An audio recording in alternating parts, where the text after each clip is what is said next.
Our local Make-A-Wish office is seeing a 30% increase in sick children being referred by doctors to receive a wish.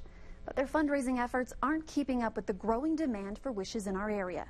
I looked into why doctors are referring more children and why these wishes are so powerful. Here's what I found. 9-year-old Tatum Schulte is now cancer-free. Her mom credits two things: God and Make-A-Wish. Last year, Tatum was diagnosed with osteosarcoma in her leg and spine.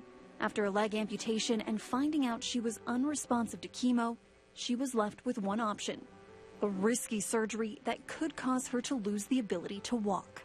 That's when Make-A-Wish stepped in to give her and her family the trip of a lifetime. They told us that we could get to go to Hawaii, and when we went, we got to go on a helicopter ride.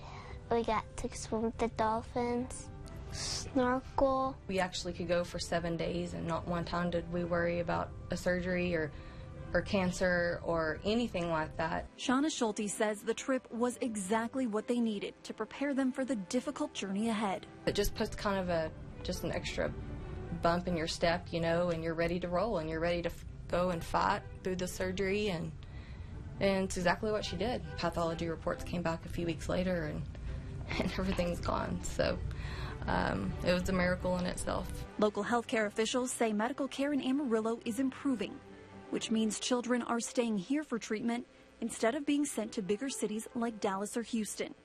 That's why our local Make-A-Wish is seeing an increase in referrals. Amarillo averages about 20 to 30 wishes per year. We already have about 21, and we're only in the month of May. So I think we're right on track to probably at least grant more than 30 wishes this year. But here's the problem: the average wish costs $8,000 to $9,000.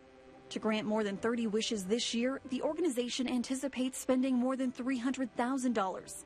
but has only been able to raise $89,000. So that puts obviously tremendous pressure on being able to fund those wishes. We are working on a deficit right now, kind of living, I would say, paycheck to paycheck or wish to wish.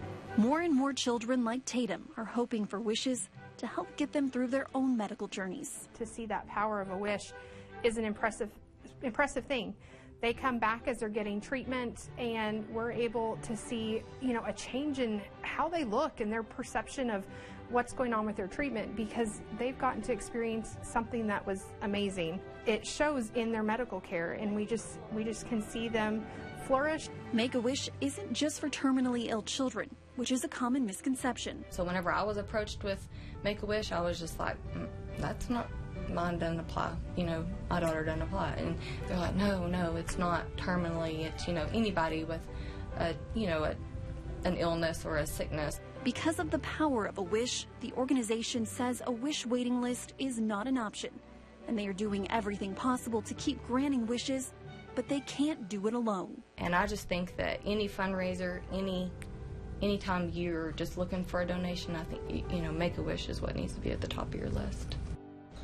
For more information about how you can get involved with Make-A-Wish or to donate to the organization, visit our website at newschannel10.com.